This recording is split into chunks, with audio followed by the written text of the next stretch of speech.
back live. It's Thursday. We're here for a new episode of e-commerce growth stories. And I have an amazing, we have Valentin, my bad. We have an amazing guest. It's me. Me, No, me, me. yeah, I know. I'm selfish. But we're here with Steen Rasmussen. He is the founder of IIH Nordic, and this is a tram passing down the street. As you guys can see, I am in my kitchen, but I'm warm. I'm here giving Steen a warm welcome. From I just cooked some food, so Steen, welcome to e-commerce growth stories. Thank you for being here. I've never been invited to a place where I felt more at home. There you go. There you go. I have some warm mac and cheese for you right here. I just did it. I'm super happy to have you. It's been crazy how like we just met like maybe a year ago officially, and we have been seeing each other on Clubhouse at Web Analytics. When you've known Valentin for a long time, and I was jealous on your friendship, so I had to make you my friend as well.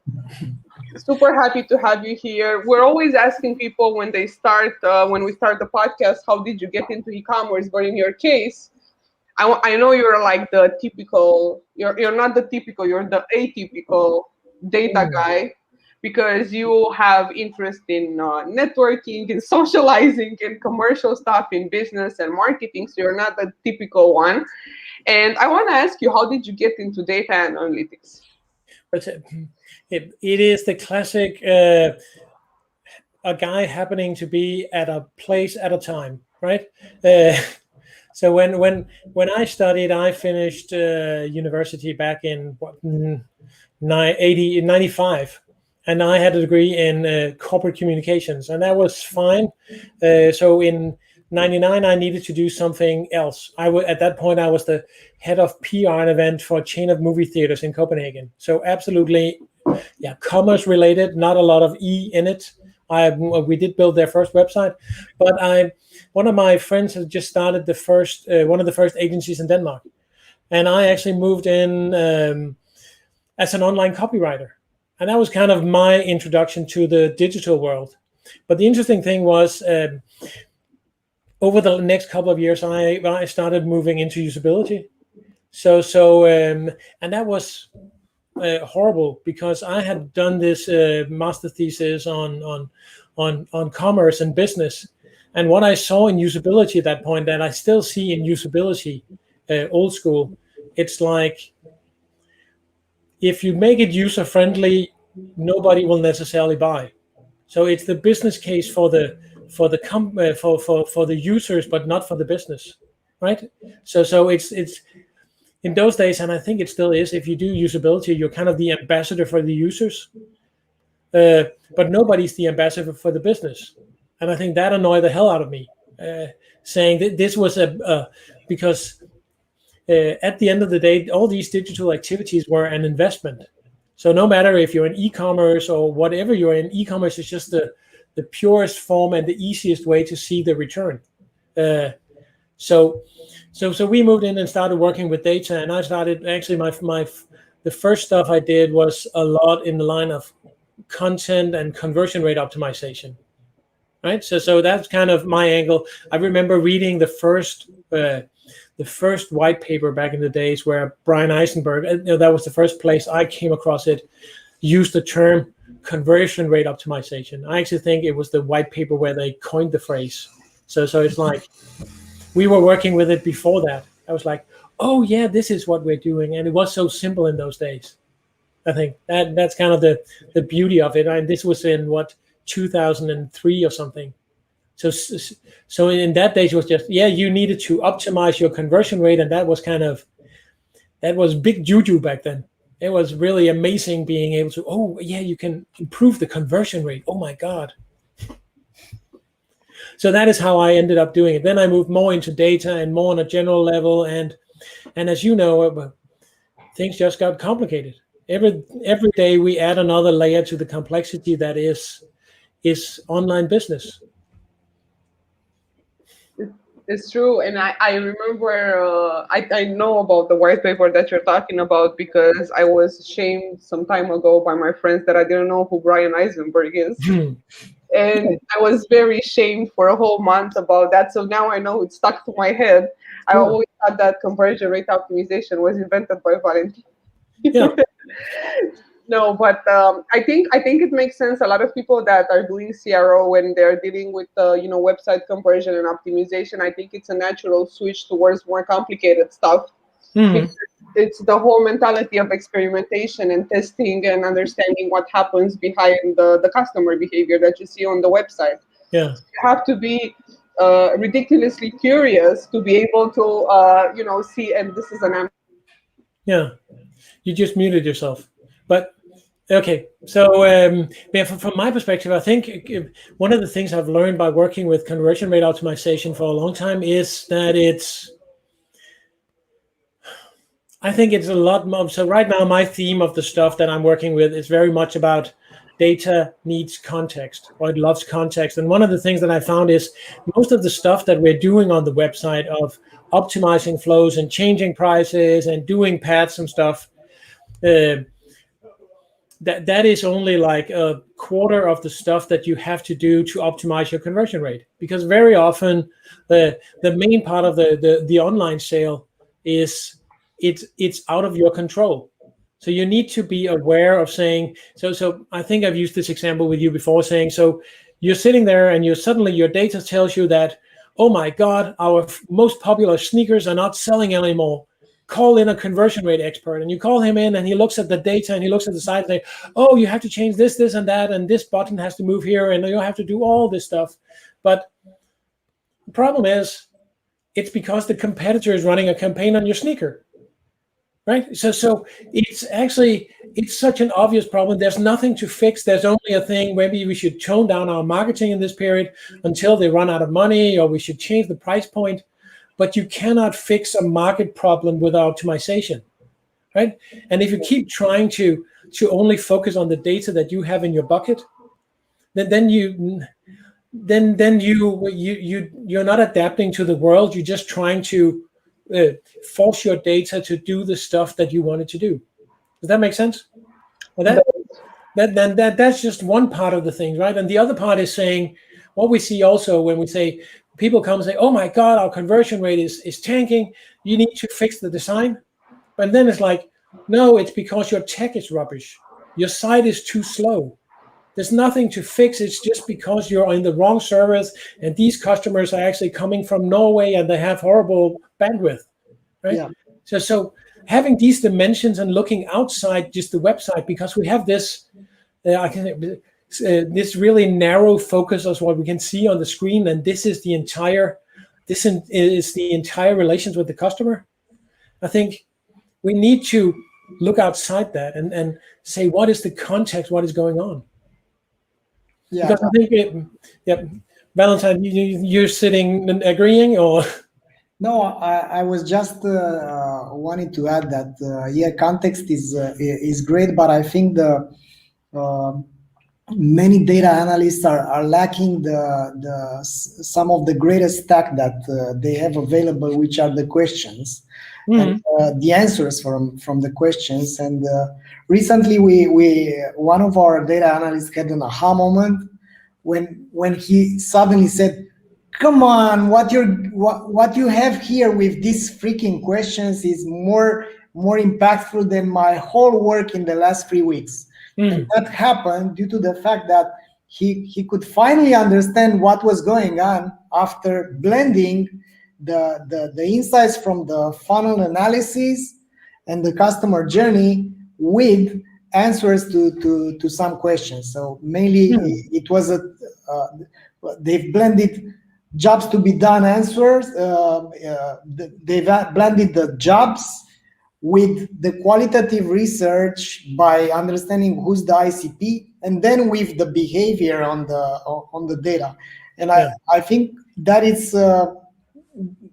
that you need the full story. So mainly what you're saying, and I'm totally with you on this, is that unless you don't have the context, you are trying to fix things, but you're missing out the 3D layers. Let's say you are looking at things and you think that it's a bidimensional thing, but it's actually having other dimensions. Yeah, and I think one other aspect of that is if you look at it in the greater context, right, and also say, I think we touched upon this before, right? Sometimes the biggest source of insights is actually the people who don't convert. Right, it's the people who fail, saying, okay, on even on the best of website, you have like 16-15% people buying, right, and so it's not like the other 85% was just sitting there saying, okay, let's waste some time, right? They have an agenda. There's a reason why. One of the things that we have found out is saying people basically don't waste time. If they're on your website, they're on your website for a reason. And that's kind of the key thing. So if they come there, then the likelihood of them buying somewhere else or coming back and continuing the journey, understanding that process, it's really critical. Because saying if the majority does not end up buying with you, why don't they end up buying with you? What is wrong with your offer? And especially if you offer something generic, saying, yeah, you're selling the same sneakers as everybody else. You're even cheaper. Why the hell don't they buy from you? Because then there's something else to the story that you need to understand that is not about the price. It's about the value. Yeah. The whole context of it. And I think the customer journey optimization, narrative is becoming more and more adopted and broadly adopted in general. And this makes me want to ask you a question. So because you are one of the first people that adopted the conversion rate optimization, you're amongst the first guys that actually took it further. I want to ask you, how do you feel about how conversion rate optimization is today, and is conversion rate optimization enough to sustain a business long term? It's a trick question, and because you kind of know the answer, and I would say no, it isn't, because what is happening right now is the prices of marketing has gone to a level where the single conversion cannot pay. So you need to think beyond that and look at customer lifetime value, right? That is kind of I set you in a trap for that. Yeah. So you need to add the pieces together, because that is where the value is, right? So you need to look at the full journey and not just the single conversion, because in most cases, this convert and burn, just saying, yeah, I sold something and then I will be hunting for the next person to buy. And because I'm so amazing, they will naturally come back. I don't have to check or anything. Of course, they will keep coming back. But for most companies these days, getting a profit on the first sale is not a given. And especially if you go through several marketing activities, saying, okay, they click on 3 AdWords and they click on a banner, and you also have to share with an affiliate. It's like, okay, that's not a lot of profit you have, right? Depending on the product, but no, yeah. It's real, and it's very hard, and a lot of people are aiming for this profit on the first purchase, and it's very misplaced focus and interest, because it's really, really hard to get it. I mean, of course, if you're manufacturing a product that costs you $5 to make it and you're selling it with 20, and your ad is 10, okay, maybe you're making some profit, but that's not how the business world works. And which one makes me want to ask, and I promise this is not a trick question. When it comes to data in general, I mean, this is something that we've been I think touching upon, and I talked about with June as well, because she's here. So hi, June. I asked her, like, how do you feel that e-commerce and retail is Valentin disappeared. How do you feel that e-commerce and retail is embracing data? This is the same thing I asked Simo. He came to internal AMA, and I asked him, like, how do you deal with people that do not want to look at the data? They don't want to see, the reality. And there's, like, let's be honest, there's companies that don't track anything, and they're sitting on mountains of data, and then they're going ahead and doing the same mistakes all over again. So where is the space and the position of the data analyst inside the modern e-commerce and retail company? a direct-to-consumer company? I think it's not complex, because it's really about, to be a valuable analyst, you need to have you need to have a value for the organization. It's one of the things that I keep saying. So why does anybody hire us as consultants? Why does anybody hire a digital analyst, right? And they hire them for the same reason. They hire them because, well, there's two reasons. The right reason is they hire them because they are a good investment for the company, and they will make the company earn more money, right? And that is the value of the data. There's also the ones that hire an analyst because they're supposed to hire an analyst. That's kind of like a trophy wife, your trophy analyst, that you have a analyst on your staff, so you can say, oh, no, we have 3 analysts. It's like, ooh, but they're not doing anything, right? So they're just sitting there being fancy and being brought up in meetings because they're so valuable. It makes the company look good, like, oh, yeah, exactly. I have a data guy. yeah, we have a data department. Ooh. We're not using it for anything, right? Yeah, or we're not listening to them. We're just giving them, I don't know. We're asking them to give us random segments. Yeah. June said here in the chat, she says the data people need to internally market themselves, and what Steen said, show their value. And I think it's true. And I really don't see too much data people really being out there in the open. I mean, there's you, there's June, there's Jim or Stern, with Simo, of course. But there's not too many people that make it really cool to be a data, like our data guys. I mean, Adrian, we have 2 data guys. We have Matei, which gave that book to Valentin, and we have Adrian. So Adrian is much more out there, and he will post some stuff, on social media and make it cool. But Matei, I don't think we will ever see the day that Matei is gonna go on LinkedIn and talk about his, trophy analyst. Yeah. And I think this is a great point. I never thought about it like this, by marketing the data people. I love this. I'm gonna steal this. This is a great point.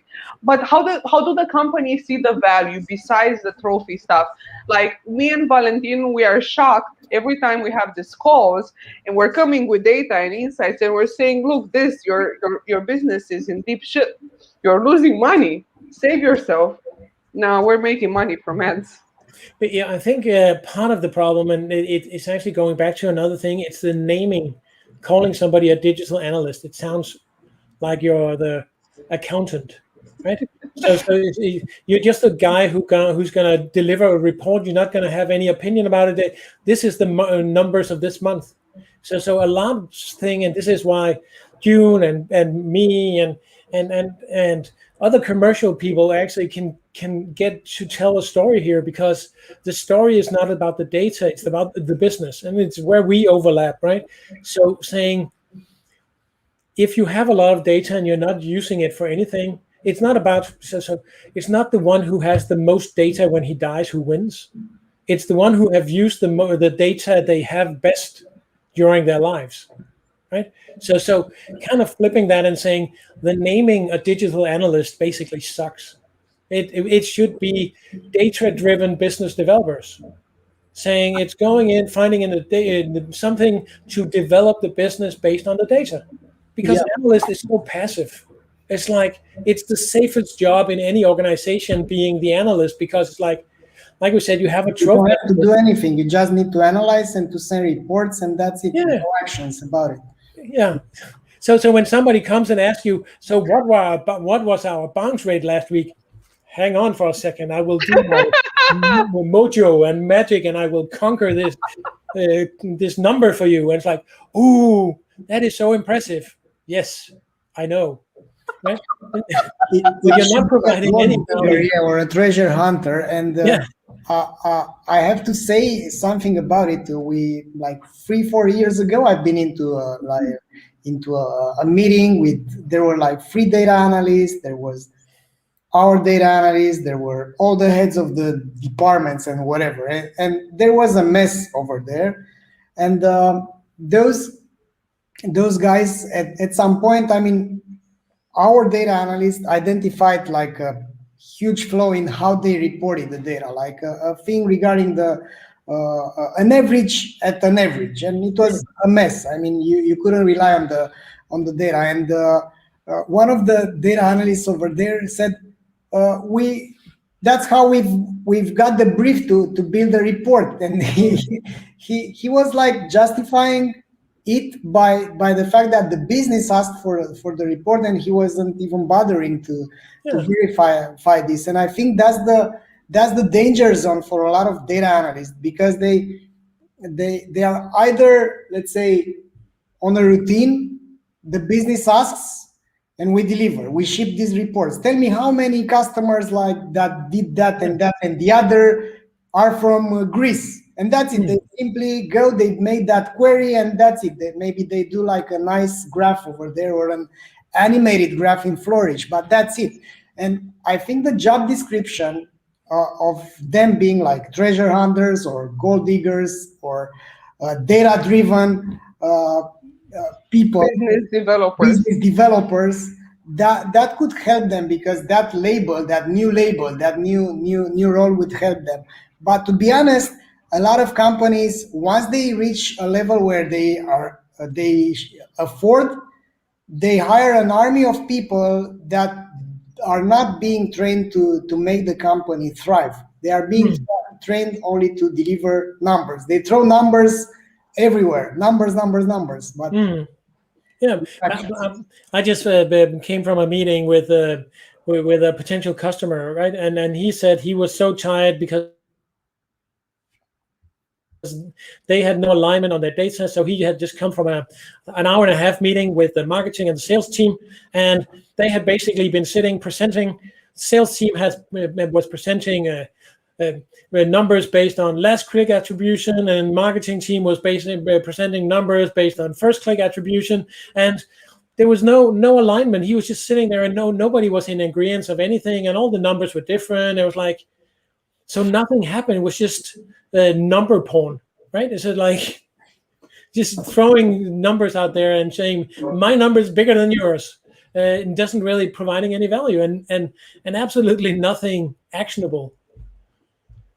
Right, so it's same situation, but I think part of it is also because we know in analytics that the data sucks. We know all the flaws and all the holes in the data, so we think it's supposed to be really scientific and something that we could defend a master thesis on at MIT. But that's not the data we have. We have some numbers that, if we're lucky, show some clear tendencies, right? And then that's what we have to act on. But once we try to do this, and somebody's saying, "So how come this number shifted by 0.5 decimal points the other day?" Like, who knows, dude? It's like, yeah.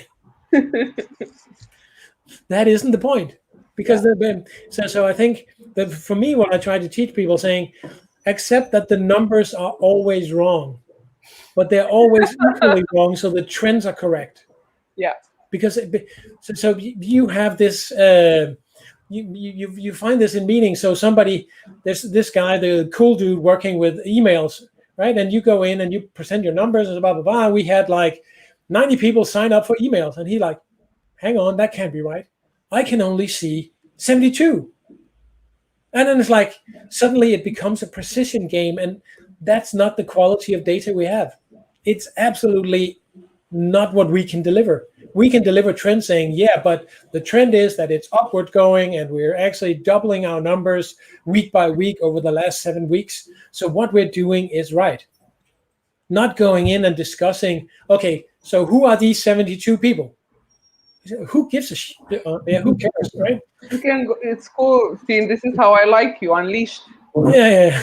This is how I'm used to. So I want to ask you something. So do you think the term data-driven has made a lot of consultants or technology companies have like ginormous balls and go ahead and bullshit people just for the sake of being data-driven? Yeah, so I think actually where it really started was in programmatic advertising. I think at some of the levels, if you read some of the stuff online in relation to people deconstructing programmatic, I respect programmatic a lot, but there's a lot of black boxes there, right? And the challenge with any black box is that people can tell you anything. It could be really hard science, but it could be a really lovely Ponzi scheme, basically, right? So you don't know what's going on, and if you have like a lot of the programmatic stuff is, you have like programmatic and programmatic and programmatic on layers. So you buy from somebody, they buy back, and so the lack of transparency has opened doors for a lot of people to deliver amazing services that might not be as amazing in yet. And it might be that they're trying, and it might be that it coming. There's this one of my favorite apps when I'm traveling is a company called Vivino. So you can scan the label of a wine, and it will show you what is the price of this wine other places. So you get this fixed price.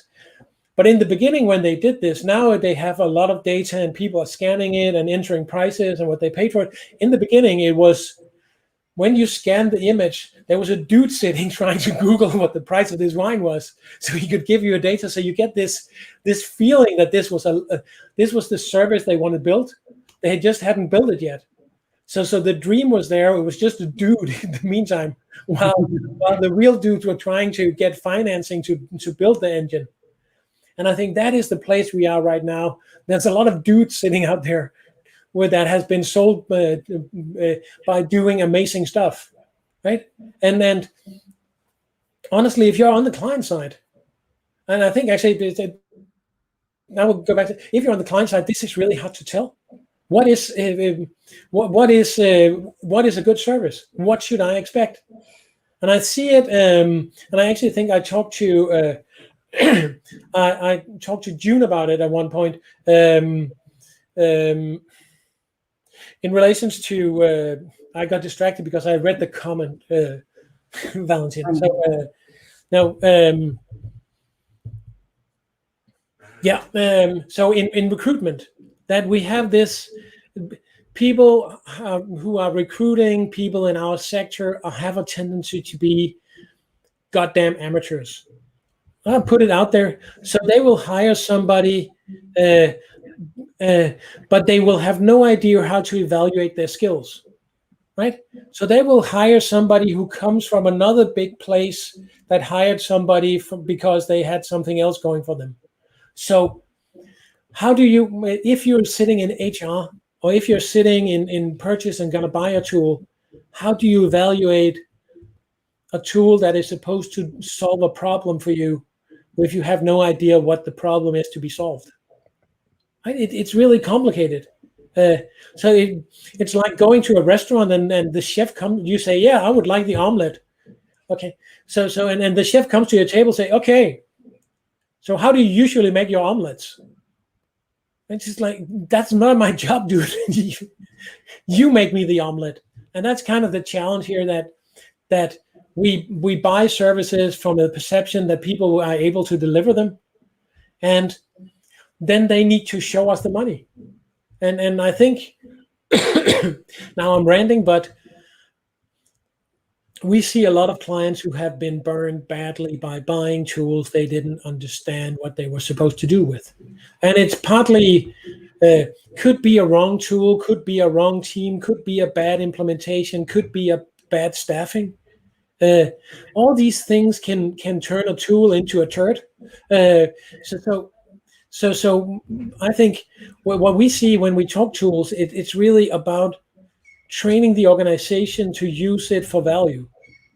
Because if we don't, and if we don't have this focus on embedding the value in the organization, then in a couple of years, the tool will be gone. Because, yeah, it's that tool we bought, and now we're going to pay for it again. But what is the return? Yeah, wasn't it something Jim bought back in 2017? Yeah, okay, but he's gone now. Okay, let's get rid of it because nobody knows what it is, right? So it's not the tool; it's just the team that hasn't been trained into it. Yeah. And for me, I think this is a thought I had the other day. So this is my first rant with it. I saw an article on LinkedIn that I sadly missed, but it inspired me, saying maybe managers do not need to be able to work with data. And I think if so, I didn't get the point, but it did trigger a thought. It triggered the thought saying that maybe managers don't need to be able to work with data, but what they need to be able to recognize crap when they see it. Right? So they don't need to be able to understand the data. They're just able to call out and say, well, that's wrong, or that sucks, or that's bad, or that's bullshit, that's not science, that's not statistically viable. They don't need to be able to go in and do an analysis. They just need to be able to call bullshit. Did you hear that, Valentin? What? Yeah. No, I'm telling Valentin because I'm gonna announce this publicly that I'm not a big fan of Excel. I know everyone here listening sleeps with Excel in the bed. I don't. And we have like this crazy reporting that we're doing, and I hate it, and I lose interest because I'm very good at finding bullshit very fast. So I have like this bullshit detector. So you couldn't have been more timely with your rant. So go ahead. Just want to throw it to Valentin's. Yeah. No, but I just think it's important because otherwise, if the manager is able to work with the data, then he can do the job himself. Yeah. He just needs to, if he needs to manage you saying that, okay, this is bad, dude, and you need to do it again because I can't present this upwards. Yeah. What I think is the context here in what you've stated, Steen, is that many managers are very stubborn into rigid numbers, but they don't even mean that they don't even understand if those numbers lead to real progress. So they are looking at some lag indicators without understanding the context. Like they don't see the micro conversions, but they are looking for conversions. On the other side, the other side of it is that many people that are, let's say, tracking numbers, they don't know what to do in order to improve those numbers. And I think if we're talking about the relationship between the person which is managed and the manager, the problem that they both have is that they don't know what progress means. And the manager is forcing some numbers. The person which is managed is accepting eventually because they have this, let's say, hierarchy, which I think is bullshit and is going to disappear in 20, 30 years from now, because the value is not, I mean, for a company, the manager should be more valuable, but is not. I mean, we have, it's like in a football team, right? Maybe the coach is the best person, but maybe he's the goalkeeper, or maybe, I mean, you don't know who's the best. So eventually they are all necessary, like in our orchestra. Yeah. You need the guy at the piano, but also at the violin and the drum. I mean, without all of them, you can't freaking play. And that's it. So I think the problem with this hierarchy is that they are not looking at numbers so that they can understand the progress behind those numbers. But progress should be measurable, no doubt about it, because we in a company, we're not here to, let's say, do anything else than to make progress. And if you can't measure it, then you're not improving it. And what doesn't get measured doesn't get managed. The problem is that we have too many metrics and KPIs and blah, blah, blah. Eventually, we're not making progress. So analysis paralysis. But you need to find the right balance between how many numbers, which of the numbers are the lead indicators, and how many lag indicators you're after. But also in that sense, it actually goes back to another thing, saying, I did a presentation a couple of years back with another Danish guy called Worst Case Scenario, where we went in and we were tired of every time we went to a conference, it was always somebody telling us, yeah, we came and we did something amazing and everything grew by 7 gazillion%. So we wanted to do a presentation of all the stuff that could go wrong. And actually the first basic thing that will go wrong is not having the same nomenclature of things. So you don't have a definition of what things is. So my lead question to people, if they want to, when they talk about conversions, it's saying, okay, cool. So is that user conversions or session conversions? Because most people will look in Google Analytics and they have their conversion rate from Google Analytics, and that is providing them session conversions. But if my purchase process on a site is, hey, I come 10 times, or the average customer comes 10 times to this site before they buy, then the conversion rate based on the sessions can never be higher than 10%. Point, right? So there's nothing to optimize if we're there and we're looking at session conversions. But if it's the user conversion and we have 10%, then there's something to work with. Yeah, people, they come 10 times, and out of that, we have 10% who converts. Just this silly number that we work with all the time, saying, people are like, what? Are there two definitions of this? It's like, yeah, because, and most people are used to the Google Analytics one, the session conversion, which is not very operational. It's saying of the number of people who walk through the door today who bought. From a B2B perspective, I actually tried to talk to the developers at Google, and they're saying that Google Analytics is really a piss poor tool when it comes to B2B, because it doesn't support complex purchase processes. It's a very linear and simple tool. GA4 is better because it's much more about tailor-making things, but you need to be able to focus on the user and not on the session. And this is kind of the stuff that you guys do, saying it's customer lifetime value, right? Because session lifetime value doesn't really give that much value. So. And I love what Google Analytics 4 is doing. I had actually, because I think Valentin was not in the office that day. I had a great session with June, and we're talking about Analytics 4.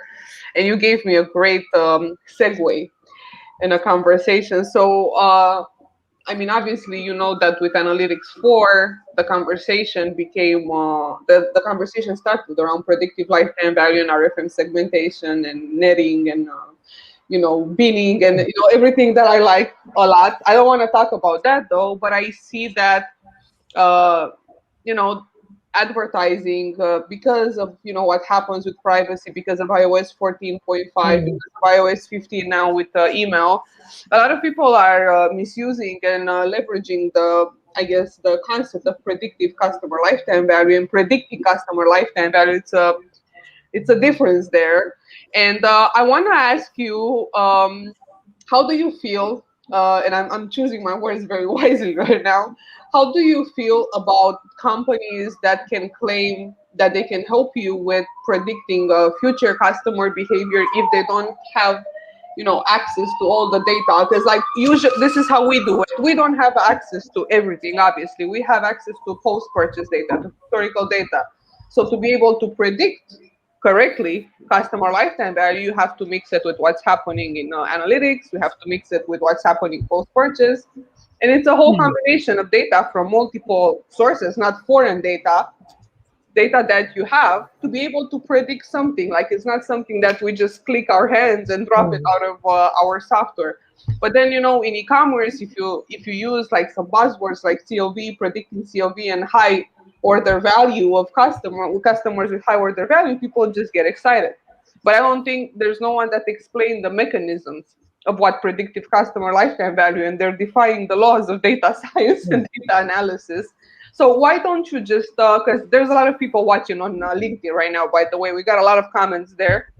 So if we're on LinkedIn and, this is something that my following likes, would you like to walk us through what predictive lifetime value is, and how do you correctly create an audience that is informed by customer lifetime value and future customer lifetime value that comes from you and not from Juliana?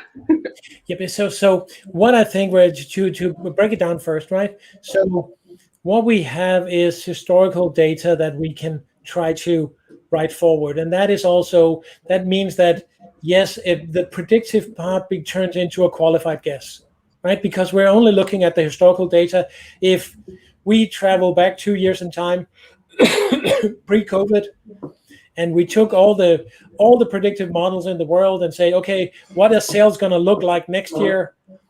Probably maybe 0.02 of them, which were actually broken at the time, would have predicted the market development, right? So we are only looking at historical data, and we cannot take shifts in the market going on forward. Like going back to what I originally talked about with the external factors. So predictive customer lifetime value is it's a very good qualified guess. It's not something you can just do. You need some data points to trust, but it is saying, and I think the reason why people want to say they do it is because it sounds so much more convincing than doing qualified guessing.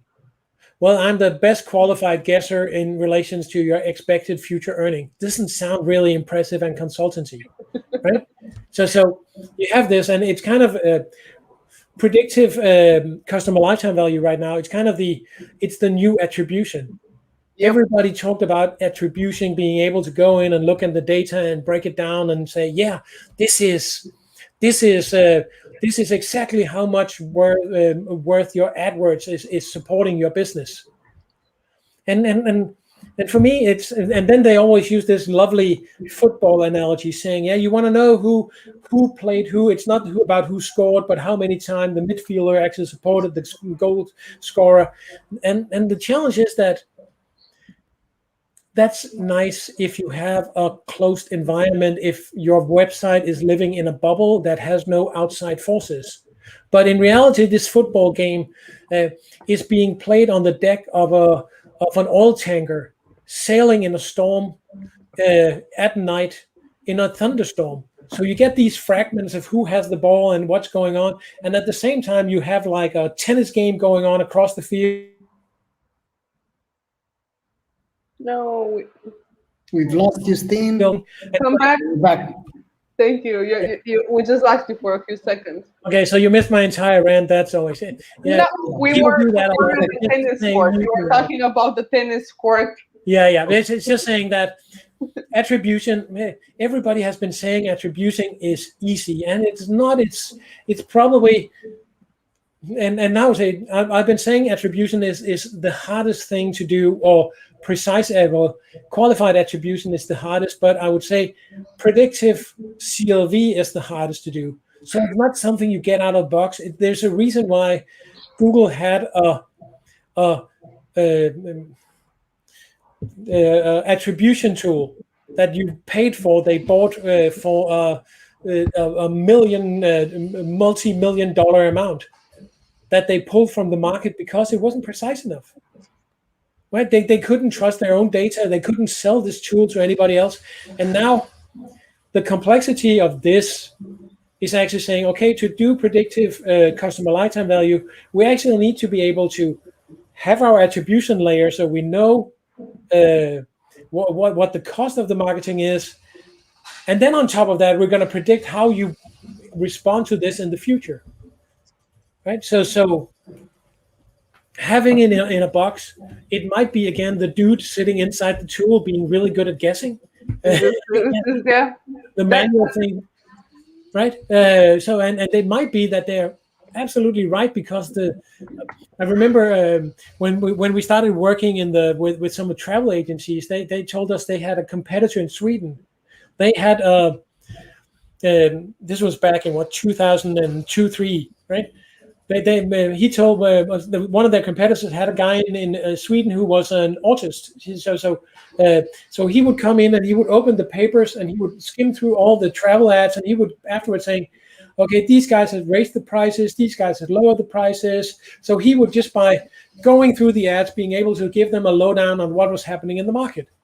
And it might be that guy doing the predictive CLV, because it takes a lot of data or a lot of thinking capabilities to be able to do it. And but learning it is really simple, just linear progression, saying, yeah, okay, if this happens today, then in 1 year this would have happened. and that's kind of too easy. Yeah, and it's like everyone rediscovered lookalike audiences, and they're trying to make it sound like it's some, I don't know, some the fucking new shit on the in the market, but it's something that's done for, you know, Yeah, as far as I used to sell shoes in a shop when lookalike audience. That was my first job. I was selling shoes. I was working in the call center when lookalike audiences started. So it's like it's things like this that infuriates me in a way, because I think education is becoming more and more important, and I think all of us in the space that have any idea about what's going on. I mean, no one knows exactly everything. No one knows exactly, you know, how I mean, we all are doing our best, right? But it's frustrating because I know, like, what we're doing for an educational point of view. You go and you try to educate these companies and the brands and the consultants, and then you see people that just come up with some random shit overnight, and yeah. you're like, what did I do? You know, like, how do I undo this? And it's very hard, and I think all of us should do, I guess, more efforts into educating the market when it comes to these metrics, because CLV right now, when me and Valentin were talking about it, we got one like on LinkedIn from each other, but now, you know, like, it's 2 likes. Yeah, exactly. And now everyone is talking about customer lifetime value, but they're misusing it, and they're making people distrusted, because customer lifetime value in the hands of the wrong people is damaging as hell. And even those customer segments that you have that you think they're VIPs, they might be VIPs today, but were they yesterday? And this is the event-based thing that happens with segments and groups. But people don't think about that. They just get excited, you know. Oh my God, I got the 100 VIPs, but were they VIPs? So all these brands and the brands that are listening, like, when you're working on these customer segments, make sure that you ask yourself the questions: where were these people in the customer journey yesterday or today? So yeah, I'm sorry I had to go on this. I want everyone to hear it from you. The lifetime customer lifetime value, as you know, for me is a very deep subject. And on another note, when are you gonna come and teach a course in our academy, Steen? I don't know. You like I haven't been invited. Every day I open my mail and look for an invitation. I was waiting every morning I have to take an extra cup of coffee because I'm so disappointed it isn't there yet. So Well, you tell me when I'm he's going. on the way, still. Okay, good. Yeah. I wanted to ask you live, so you cannot say no to me now, because No. I have people on LinkedIn Yeah. here. Let me just see if anyone wants to ask something, because I got a lot of comments here. Oh, everyone liked the trophy analyst thing. Someone says, interesting conversation. Happy to listen to such practical advice. Indeed, application actioning is much desired. One can see so much talking of data because one is supposed to the whole FOMO thing. Someone is asking, what's the conversation you three want to start as you move further? That's a very good question. Yeah. What conversation do we want to start here for everyone? That's a great question from Andrew Lopez.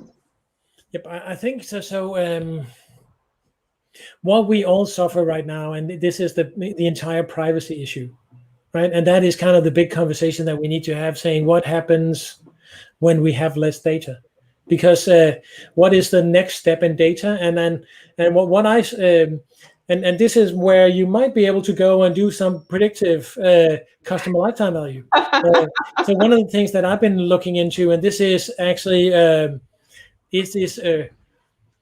virtual users or simulated audiences, right? So you actually go in and you create a horde of users that will interact with a website and create data that you don't have based on user behavior in general.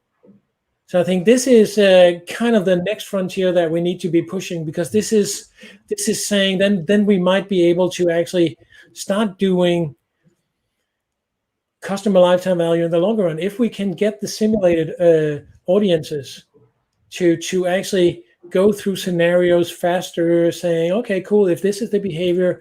And does that make sense? I know you gave us, Valentin is probably thinking on how to develop it right now. That space. No, I know Valentin, he's already thinking, okay, maybe it's about time to market it, because he has it in the drawer.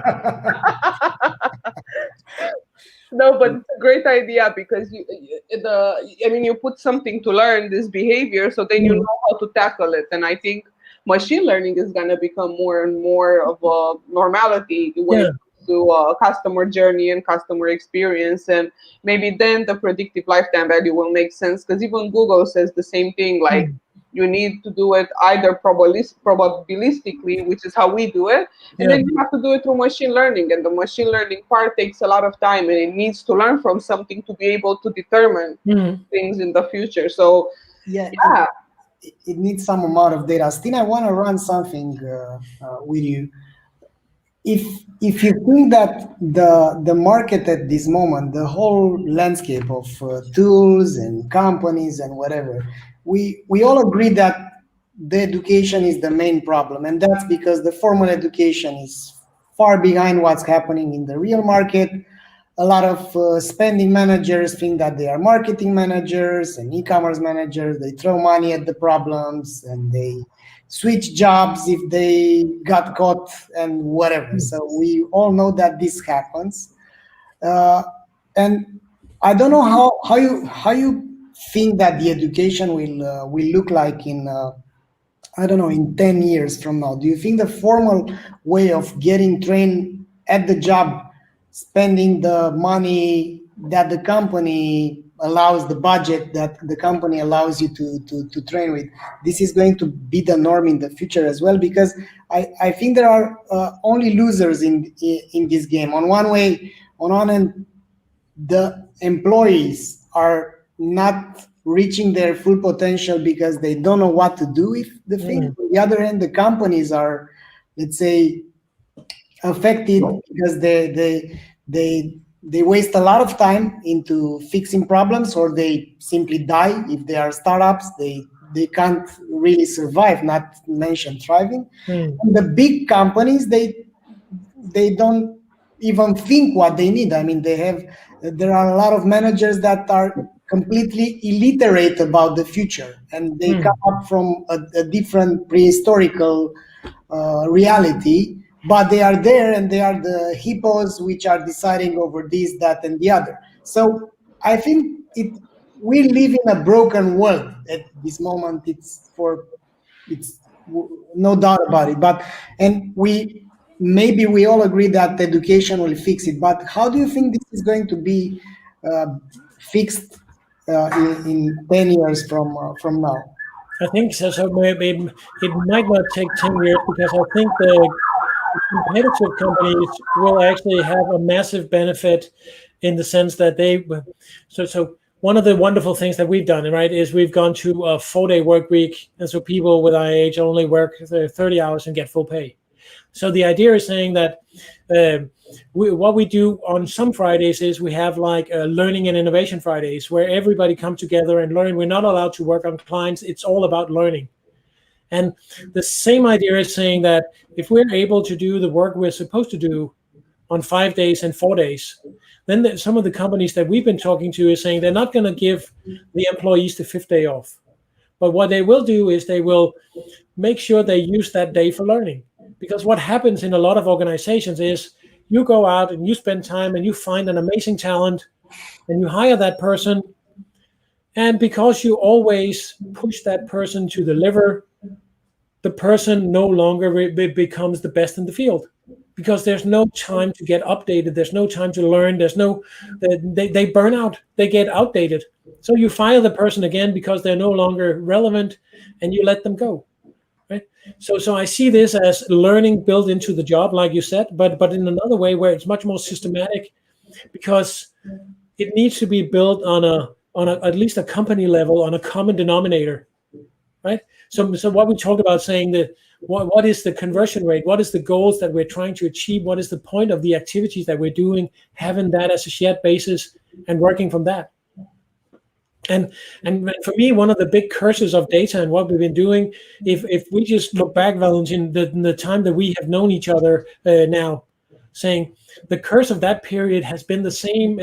It's actually escalating a bit. It's the lack of continuity in activities.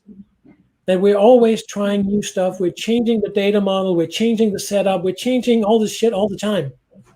So we we keep resetting the data that we have to a new reality. And I think that is what we need to change if we want to actually leverage the data we have. We have to refocus on continuity of the data, and we have to refocus on learning it together and working in that way around.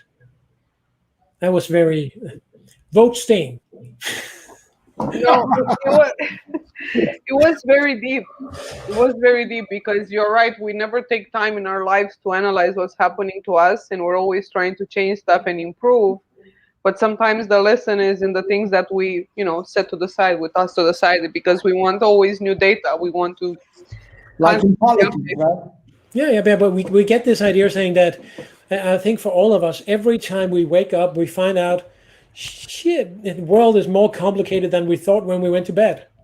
Like there's some new problem, some new challenge, something else has changed that we need to take into account. Right? Imagine the first when going back to when I first heard about the conversion rate, it was just saying, well, the conversion rate was the number of people who came to the site and how large a share of them who bought anything. That was the original conversion rate, and that was what people were optimizing for. How can I get more people to buy from my site? And we know now that that number is so wrong. And in 10 years, what we're doing now, people will think, oh my God, were they like cavemen or something? What's happening here? Yeah. Right. So everything is constantly updated. It's like the Windows server, like you have your Windows installed, and every day it's a new update on that fucking Windows. Yeah. And I think it's the same what we do. It's just accelerating. So to answer your question, I think we will also in 10 years all have a virtual assistant that is actually doing our analysis for us. Right. So one of the things that Henrik and I'm my partner at IH talked about a long time ago, saying nobody cares about analytics. We should have askalytics. So asking a question instead. So you would come in and it would be like on your saying, hey Alexa, how many sales did we have last night? And then Alexa would answer you. I would love that, Steve. Yeah, because this last click or first click. Yeah, exactly. So okay, cool. That's a good question. And then you can move on from there. But having this conversational thing saying, this happened yesterday, and I think this happened because there was this problem, and you need to look into this. So instead of logging into anything and sitting looking at the numbers, somebody would already have pre-tutored that knows your business objectives and your thinking and where you want to go with things. So that is kind of where I see, and this is not far off. This is kind of, Google Analytics has this question bar in the top where you can actually say, how many sales did we have in China last night or last week? And they will answer as a question. So this is just easy. Yeah, it's so close. But when I show people this function in Google Analytics, like, oh, is that new? Yeah, kind of. It's only been there for 4 years. Yeah, exactly. Well, it needs some fine tuning. I mean, at the beginning, their insights were pretty bad. Yeah, those got better. Yeah, so, but actually, it's they're using reinforced machine learning. So if you will, when you get an answer, if you say that sucked, and then it will try again. So you are actually, by using it more and more, you're improving it. So if you just thought it was stupid in the beginning, it's like your kids. They need some training before they sound intelligent, right? You need some at least. Sometime. Yeah. Steen, thanks a lot for your presence in our lives. It's been, as always, inspiring, and we're looking forward to having you as an instructor in our CVO Academy. Oh yeah, you cannot get rid of that now. No. You said yes. What's the term? Bring it on. Where can people find you if they want to get in touch with you?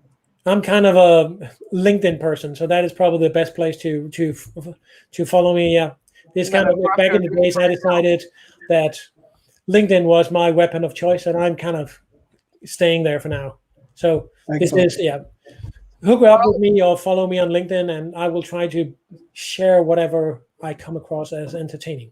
I can vouch for great content and for your weekly article that I always read. I really look forward to your weekly article. I think you put it on Fridays or Saturdays. Yeah. I'm always there. I'm reading it. It's probably one of the few things that I read lately because I don't have time, because Valentin had the great idea of promoting me. So I have time for nothing right now. Thank you so much for coming, Steen. This was amazing. I'm excited to see what we're gonna do on the academy, and also I'm excited to see what's gonna happen in our little, part of the world here in data analytics. Thank you to everyone for watching on LinkedIn. Everyone that commented on LinkedIn, that's still watching. Follow Steen, connect with him, connect with Julie as well because she's awesome. She's been here supporting in the chat. And see you guys next Thursday. And Valentin, see you tomorrow. Thanks for having me. Have a great day, guys. Have a great one. Bye. Bye. Bye.